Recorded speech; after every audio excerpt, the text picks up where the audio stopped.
ನಮಸ್ಕಾರ ನನ್ನ ಪ್ರೀತಿಯ ಕುಟುಂಬದವರೇ, ನಿಮಗೆಲ್ಲರಿಗೂ ಹನುಮಾನ್ ಸಂದೇಶ್ ಚಾನಲ್ಗೆ ಹಾರ್ದಿಕ ಸ್ವಾಗತ. ನೀವು ನಮ್ಮ ಚಾನಲ್ ಮೊದಲ ಬಾರಿಗೆ ನೋಡ್ತಿದ್ರೆ ದಯವಿಟ್ಟು ಚಾನಲ್ನ ಸಬ್ಸ್ಕ್ರೈಬ್ ಮಾಡೋದನ್ನ ಮರಿಬೇಡಿ. ಬೆಲ್ ಐಕಾನ್ ಒತ್ತಿ ನಿಮ್ಮ ಕುಟುಂಬದವರಿಗೂ ಹಾಗೂ ಸದಸ್ಯರಿಗೂ ಶೇರ್ ಮಾಡೋದನ್ನ ಮರಿಬೇಡಿ. ಕಾಮೆಂಟ್ ಬಾಕ್ಸ್ನಲ್ಲಿ ನಮಸ್ಕಾರ ಅಂತ ಕಾಮೆಂಟ್ ಮಾಡಿ. ಆ ನಮಸ್ಕಾರ ಹನುಮಾನ್ಜಿ ಅವರಿಗೆ ತಲುಪಲಿ ಅಂತ ನಾನು ಮನಸ್ಸಿನಲ್ಲಿ ಪ್ರಾರ್ಥನೆಯನ್ನು ಮಾಡ್ಕೊಳ್ತೀನಿ. ಸ್ನೇಹಿತರೆ, ಇವತ್ತಿನ ವಿಷಯ ಏನಾಗಿರುತ್ತೆ ಅನ್ನೋದಾದರೆ, ಹುಣ್ಣಿಮೆಯ ನಂತರ ನಿಮ್ಮ ಲವ್ ಲೈಫ್ನಲ್ಲಿ ಶೀಘ್ರದಲ್ಲೇ ನಡೆಯಲಿರುವ ಅಚ್ಚರಿ ಏನು ಅನ್ನೋದನ್ನು ನೋಡೋಣ. ಇದು ಕೇವಲ ಜನರಲ್ ರೀಡಿಂಗ್ ಆಗಿರುತ್ತೆ. ನಿಮಗೆ ಕನೆಕ್ಟ್ ಆಗುವಂತಹ ಮೆಸೇಜನ್ನು ಮಾತ್ರ ಸ್ವೀಕರಿಸಿ ಅಂತ ನಾನು ಕೇಳ್ತಿದ್ದೀನಿ. ಸ್ನೇಹಿತರೆ, ಬನ್ನಿ ನೋಡೋಣ. ಇವತ್ತಿನ ಈ ರೀಡಿಂಗ್ನಲ್ಲಿ ನಾವು ಏನನ್ನ ಸೂಚತೆ ಅಂತ ತಿಳ್ಕೊಳ್ಳೋಣ. ಬನ್ನಿ. ಮೊದಲಿಗೆ ನಾವು ರೈಸ್ ರೀಡಿಂಗ್ನ ನೋಡೋಣ.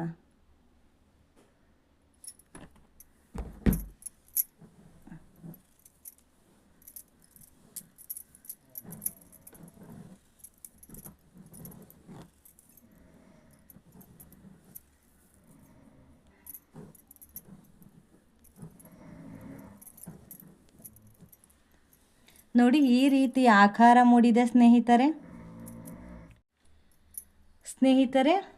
ಇಲ್ಲಿ ಮೂಡಿರುವಂತಹ ಅಕ್ಕಿಯ ಆಕಾರವನ್ನು ನಾವು ಗಮನಿಸಿದಾಗ ತುಂಬ ವಿಶೇಷವಾಗಿ ಕಾಣಿಸ್ತಾ ಇದೆ ಸ್ನೇಹಿತರೆ. ನೋಡಿದಾಗ ಇಲ್ಲಿ 2 ನವಿಲುಗಳು ಎದುರು ಬದುರಾಗಿ ನಿಂತಿರುವಂತೆ ಕಾಣಿಸುತ್ತಿದೆ. ಈ ರೀತಿಯ ಶೇಪನ್ನು ಲವ್ ಲೈಫ್ಗೆ ಸಂಬಂಧಿಸಿದಂತೆ ನಾವು ರೀಡಿಂಗ್ ನೋಡಿದಾಗ ಮೊದಲನೇದಾಗಿ ನನಗೆ ಕಾಣಿಸುವ ಎನರ್ಜಿ ಏನೆಂದರೆ, 2 ವ್ಯಕ್ತಿಗಳ ನಡುವೆ ಒಂದು ರೀತಿಯ ಕನೆಕ್ಷನ್ಸ್ ಇನ್ನೂ ಇದೆ ಅಂತ. ಇದು ಕೇವಲ ಒಬ್ಬ ವ್ಯಕ್ತಿಯ ಫೀಲಿಂಗ್ಸ್ ಮಾತ್ರ ಅಲ್ಲ, ಎದುರಿನ ವ್ಯಕ್ತಿಗೂ ಕೂಡ ಗಮನ ಹೋಗುತ್ತಿರುವಂತಹ ಎನರ್ಜಿಯನ್ನು ಇಲ್ಲಿ ತೋರಿಸ್ತಾ ಇದೆ ಸ್ನೇಹಿತರೆ. ನಿಮ್ಮ ಲೈಫ್ ಈಗ ಯಾವ ಸಿಚುವೇಶನ್ನಲ್ಲಿ ಇದೆ ಅನ್ನೋದರ ಮೇಲೆ ಇದರ ಮೆಸೇಜಲ್ಲಿ ಸ್ವಲ್ಪ ಬೇರೆ ರೀತಿಯಾಗಿ ಕನೆಕ್ಟ್ ಆಗಬಹುದು. ನೀವು ಈ ರೀಡಿಂಗ್ನಲ್ಲಿ ನೋಡುತ್ತಿರುವಾಗ ನಿಮ್ಮ ಮನಸ್ಸಿನಲ್ಲಿ ಒಬ್ಬ ವ್ಯಕ್ತಿ ಇದ್ದಾರೆ, ಅವರನ್ನೇ ನೆನಪಿಸಿಕೊಂಡು ಈ ರೀಡಿಂಗ್ನ ಕೇಳಿ. 2 ನವಿಲುಗಳು 2 ಹೃದಯಗಳ ಎನರ್ಜಿ ಆಗಿದೆ. ಎದುರು ಬದುರು ನಿಂತಿರುವ ಈ 2 ನವಿಲುಗಳು ನೋಡಿದಾಗ ನನಗೆ ಒಂದು ಸಣ್ಣ ವಿಷಯ ಸ್ಟ್ರಾಂಗ್ ಆಗಿ ಕಾಣಿಸುತ್ತಿದೆ. ಇಬ್ಬರು ಒಬ್ಬರನ್ನೊಬ್ಬರು ಗಮನಿಸುತ್ತಿದ್ದಾರೆ, ಆದರೆ ಮಧ್ಯದಲ್ಲಿ ಇನ್ನೂ ಕೆಲವು ಮಾತುಗಳು ಹೇಳದೆ ಉಳಿದಿದೆ. ಅಂದರೆ ಫೀಲಿಂಗ್ಸ್ ಇದ್ದರೂ ಅದನ್ನು ಓಪನ್ಲಿ ಎಕ್ಸ್ಪ್ರೆಸ್ ಮಾಡದೇ ಇರಬಹುದು. ಒಬ್ಬರು ಇನ್ನೊಬ್ಬರಿಂದ ಒಂದು ಸಿಗ್ನಲ್, ಒಂದು ಮೆಸೇಜ್, ಒಂದು ಸ್ಟೆಪ್ ಅಥವಾ ಒಂದು ಕನ್ಫರ್ಮೇಷನ್ಗಾಗಿ ಕಾಯುತ್ತಿರಬಹುದು. ಹುಣ್ಣಿಮೆಯ ನಂತರ ಈ ಎನರ್ಜಿಯಲ್ಲಿ ಮೂಮೆಂಟ್ ಬರುವ ಸಾಧ್ಯತೆ ಇದೆ ಸ್ನೇಹಿತರೆ. ಇದು ಒಂದು ದೊಡ್ಡ ಡ್ರಾಮ್ಯಾಟಿಕ್ ಈವೆಂಟ್ ಆಗಿರಬೇಕು ಅಂತೇನಿಲ್ಲ. ಒಂದು ಮೆಸೇಜ್ ಆಗಿರಬಹುದು, ಒಂದು ಫೋನ್ ಕಾಲ್ ಆಗಿರಬಹುದು, ಅಥವಾ ಅನ್ಎಕ್ಸ್ಪೆಕ್ಟೆಡ್ ಮೀಟಿಂಗ್ ಆಗಿರಬಹುದು, ಅಥವಾ ಇಷ್ಟು ದಿನ ಮಾತನಾಡದೇ ಇದ್ದ ವ್ಯಕ್ತಿ ಮತ್ತೆ ನಿಮ್ಮ ಬಗ್ಗೆ ಒಂದು ಇಂಟೆನ್ಷನ್ ಕೊಡುವುದಾಗಿರಬಹುದು. ಮುಖ್ಯವಾಗಿ ಈ ಶೇಪ್ನಲ್ಲಿ ಒಬ್ಬರ ಕಡೆ ಮಾತ್ರ ಅಟೆಂಡೆನ್ಸ್ ಇದೆ ಅನ್ನುವುದಕ್ಕಿಂತ 2 ಕಡೆಯಿಂದಲೂ ಅಟೆಂಡೆನ್ಸ್ ಇದೆ ಅನ್ನುವ ಎನರ್ಜಿ ಇಲ್ಲಿ ನಮಗೆ ಕಾಣಿಸ್ತಾ ಇದೆ ಸ್ನೇಹಿತರೆ. ಇಲ್ಲಿ ಲವರ್ಸ್ ಬಗ್ಗೆ ನಾವು ತಿಳ್ಕೊಳ್ಳೋದಾದರೆ, ನೀವು ಈಗ ರಿಲೇಷನ್ಶಿಪ್ನಲ್ಲಿ ಇದ್ದರೆ ಹುಣ್ಣಿಮೆಯ ನಂತರ ನಿಮ್ಮ ರಿಲೇಷನ್ಶಿಪ್ನಲ್ಲಿ ಒಂದು ಪಾಸಿಟಿವ್ ಮೂಮೆಂಟ್ಸ್ ಕಾಣುವ ಸಾಧ್ಯತೆ ಇದೆ. ನಿಮ್ಮ ಪಾರ್ಟ್ನರ್ ನಿಮ್ಮ ಹಿಂದೆ ಹೇಳದೆ ಇಟ್ಟುಕೊಂಡಿದ್ದ ಕೆಲವು ಫೀಲಿಂಗ್ಸನ್ನು ಶೇರ್ ಮಾಡಬಹುದು. ರಿಲೇಷನ್ಶಿಪ್ನಲ್ಲಿ ಮುಂದಿನ ಸ್ಟೆಪ್ ಏನು ಅನ್ನುವುದರ ಬಗ್ಗೆ ಮಾತುಕತೆ ನಡೆಯಬಹುದು. ನಿಮ್ಮಿಬ್ಬರ ನಡುವೆ ಸ್ವಲ್ಪ ಡಿಸ್ಟೆನ್ಸ್ ಇದ್ದರೂ ಆ ಡಿಸ್ಟೆನ್ಸ್ ಕಡಿಮೆಯಾಗಲು ಒಂದು ಆಪರ್ಚುನಿಟಿ ಬರಬಹುದು. ಇಲ್ಲಿ ಮುಖ್ಯವಾಗಿ ಕಾಣಿಸುವುದು ಮ್ಯೂಚುವಲ್ ಅಟ್ರಾಕ್ಷನ್ ಮತ್ತು ಮ್ಯೂಚುವಲ್ ಅಟೆನ್ಷನ್. ಅಂದರೆ ನೀವು ಮಾತ್ರ ಅವರ ಬಗ್ಗೆ ಯೋಚಿಸುತ್ತಿದ್ದೀರಿ ಅಂತ ಅಲ್ಲ, ಅವರ ಮನಸ್ಸಿನಲ್ಲೂ ನಿಮ್ಮ ಬಗ್ಗೆ ಒಂದು ಥಾಟ್ಸ್ ಅಥವಾ ರೀಕನೆಕ್ಷನ್ಸ್ ಇರಬಹುದು ಅನ್ನುವ ಎನರ್ಜಿ ಈ ಶೇಪ್ನಲ್ಲಿ ಕಾಣಿಸ್ತಾ ಇದೆ. ಇನ್ನು ಬ್ರೇಕಪ್ ಅಥವಾ ಸೆಪರೇಷನ್ ಆಗಿದ್ದರೆ, ನೀವು ಬ್ರೇಕಪ್ ಅಥವಾ ಸೆಪರೇಷನ್ ಇದ್ದರೆ ಈ 2 ನವಿಲುಗಳ ಶೇಪ್ ತುಂಬ ಇಂಟ್ರೆಸ್ಟಿಂಗ್ ಆಗಿರುತ್ತದೆ ಸ್ನೇಹಿತರೆ. ಏಕೆಂದರೆ 2 ನವಿಲುಗಳು ಎದುರು ಬದುರು ಒಟ್ಟಿಗೆ ನಿಂತಿಲ್ಲ.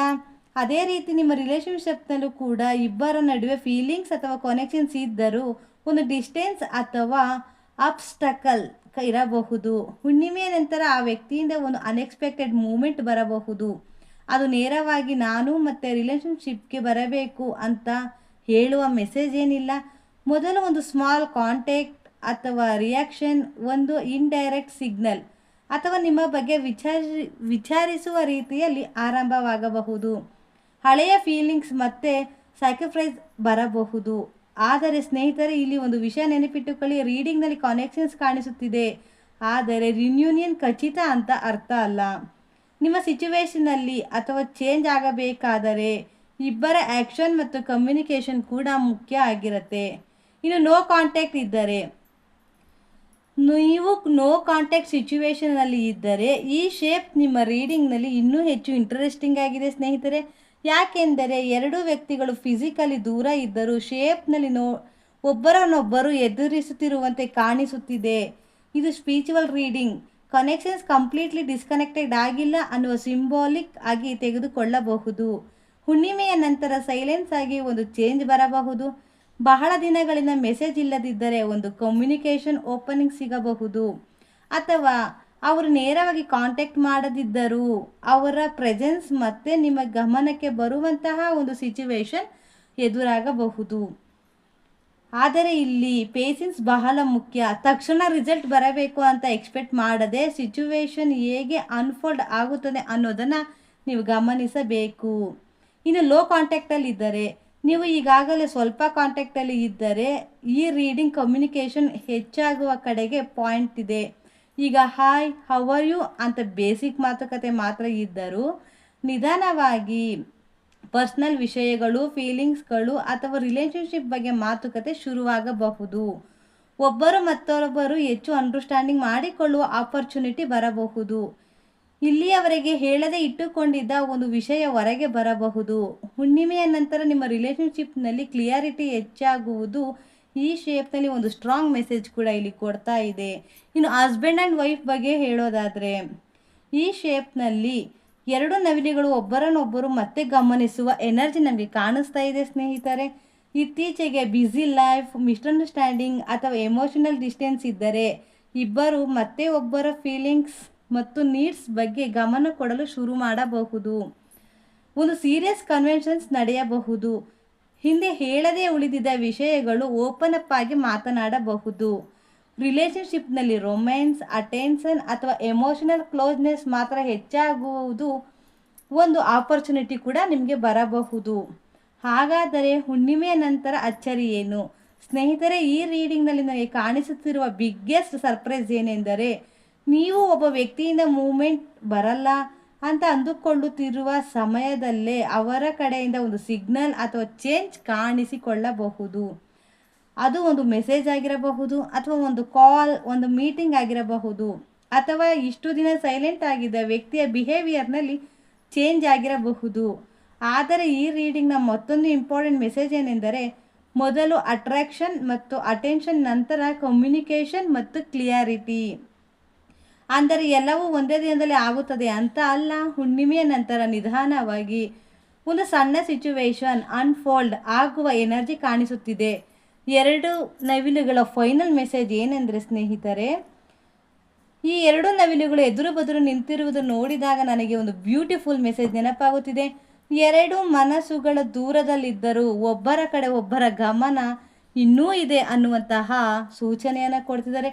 ನಿಮ್ಮ ಲವ್ವರ್ ಆಗಿರ್ಬೋದು, ಬ್ರೇಕಪ್ನಲ್ಲಿ ಇರಲಿ, ನೋ ಕಾಂಟ್ಯಾಕ್ಟ್ ಇರಲಿ, ಲೋ ಕಾಂಟ್ಯಾಕ್ಟ್ ಇರಲಿ, ಅಥವಾ ಹಸ್ಬೆಂಡ್ ಆ್ಯಂಡ್ ವೈಫ್ ಇರಲಿ, ನಿಮ್ಮ ಸಿಚುವೇಶನಲ್ಲಿ ಕಮ್ಯುನಿಕೇಷನ್, ಅಟೆನೆನ್ಸ್ ಮತ್ತು ಎಮೋಷನಲ್ ಕ್ಲಿಯಾರಿಟಿ ಮುಖ್ಯವಾಗಿ ಕಾಣಿಸುತ್ತಿದೆ.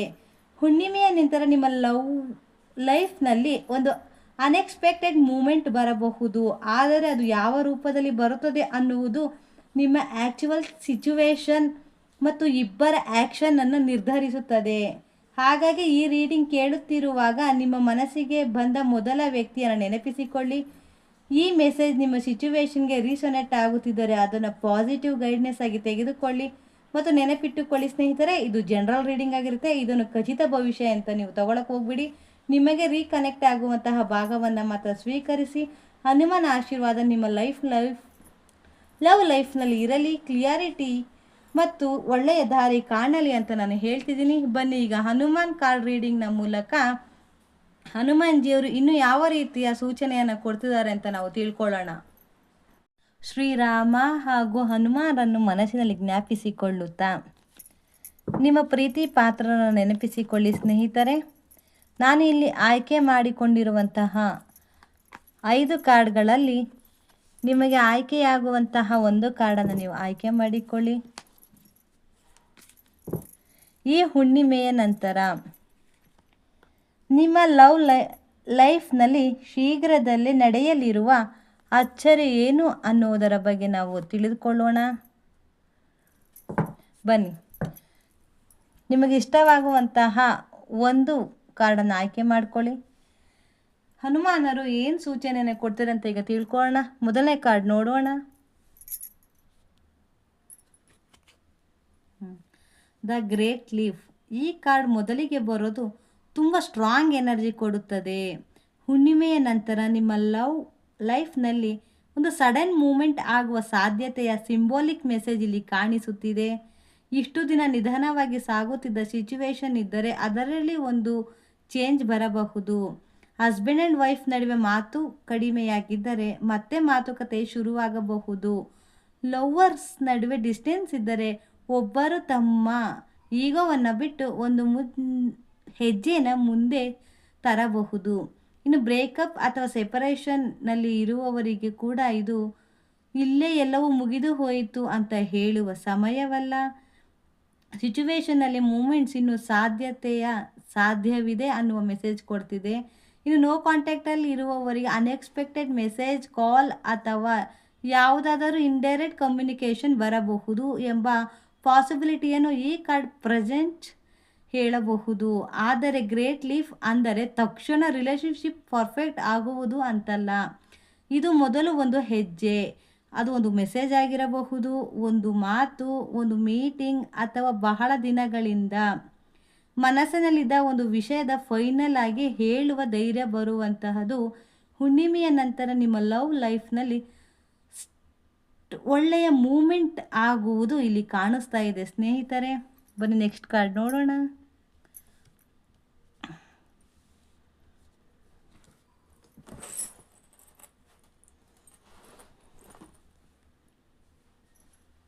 ವಜ್ರಾಂಗ. ಈ ಕಾರ್ಡ್ ರಿಲೇಷನ್ಶಿಪ್ನಲ್ಲಿ ಸ್ಟ್ರೆಂತ್ ಮತ್ತು ಡೆಡಿಕೇಶನ್ ಬಗ್ಗೆ ಮಾತನಾಡುವುದಾಗುತ್ತದೆ. ಕೆಲವು ರಿಲೇಷನ್ಶಿಪ್ಸ್ ಹೊರಗಿನಿಂದ ನೋಡಿದಾಗ ತುಂಬ ಸ್ಟ್ರಾಂಗ್ ಆಗಿ ಕಾಣುತ್ತದೆ, ಆದರೆ ಒಳಗಡೆ ಮಿಸ್ಅಂಡರ್ಸ್ಟ್ಯಾಂಡಿಂಗ್, ಈಗೋ, ಹಾರ್ಟ್ ಇವೆಲ್ಲವೂ ಕೂಡ ಇರುತ್ತದೆ. ಇಲ್ಲಿ ವಜ್ರಾಂಗ ಒಂದು ಪ್ರಶ್ನೆ ಕೇಳುವಂತೆ ಇದೆ. ಈ ರಿಲೇಷನ್ಶಿಪ್ನಲ್ಲಿ ನಿಜವಾಗಿಯೂ ಉಳಿಸಿಕೊಳ್ಳಬೇಕಾದುದು ಏನು? ಹಸ್ಬೆಂಡ್ ಆ್ಯಂಡ್ ವೈಫ್ ಆಗಿದ್ದರೆ ಹಳೆಯ ಆರ್ಗ್ಯುಮೆಂಟ್ಸ್, ಮಿಸ್ಅಂಡರ್ಸ್ಟ್ಯಾಂಡಿಂಗ್ ಅಥವಾ ಎಮೋಷನಲ್ ಡಿಸ್ಟೆನ್ಸ್ ಇದ್ದರೂ ರಿಲೇಷನ್ಶಿಪ್ನ ಫೌಂಡೇಶನ್ನ ಇನ್ನೂ ಸ್ಟ್ರಾಂಗ್ ಇದೆಯಾ ಅನ್ನೋದನ್ನು ನೋಡಬೇಕು. ಇನ್ನು ಲವ್ವರ್ಸ್ ಬಗ್ಗೆ ಹೇಳೋದಾದರೆ ಫೀಲಿಂಗ್ಸ್ ಇದ್ದರೂ ಅಬ್ಸ್ಟಕಲ್ಸ್ ಇರಬಹುದು. ಇನ್ನು ಬ್ರೇಕಪ್ ಆದವರಿಗೆ ಹಿಂದಿನ ನೋವಿನಿಂದ ಹೊರಬಂದು ಮತ್ತೆ ಜೀವನದಲ್ಲಿ ರೀಬಿಲ್ಡ್ ಮಾಡುವ ಸ್ಟ್ರೆಂತ್ ಬೇಕಾಗಬಹುದು. ನೋ ಕಾಂಟ್ಯಾಕ್ಟಲ್ಲಿರುವವರಿಗೆ ಮೊದಲು ನಿಮ್ಮ ಓನ್ ಎಮೋಷನಲ್ ಸ್ಟ್ರೆಂತ್ ಮುಖ್ಯ. ಅಂದರೆ ಈ ಕಾರ್ಡ್ ಕೆಲವು ಅವರು ಮರಳಿ ಬರುತ್ತಾರೆ ಅಂತ ಹೇಳೋದಿಲ್ಲ, ಇದು ಹೇಳುವುದು ಯಾವುದೇ ರಿಸಲ್ಟ್ ಬಂದರೂ ನೀವು ನಿಮ್ಮ ಮನಸ್ಸನ್ನು ಕಳೆದುಕೊಳ್ಳಬೇಡಿ.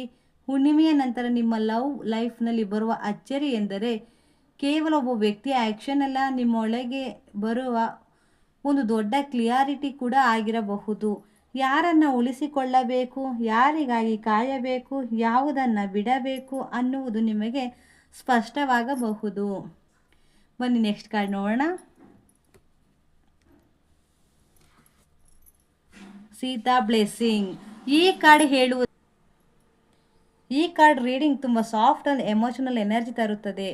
ಇಲ್ಲಿ ಹಿಯಲಿಂಗ್, ಕಂಪೇಷನ್ ಮತ್ತು ಪ್ಯೂರ್ ಎಮೋಷನಲ್ ಕನೆಕ್ಷನ್ ಅನ್ನೋ ಸಿಂಬಾಲಿಕ್ ಇಲ್ಲಿ ಕಾಣಿಸ್ತಾ ಇದೆ.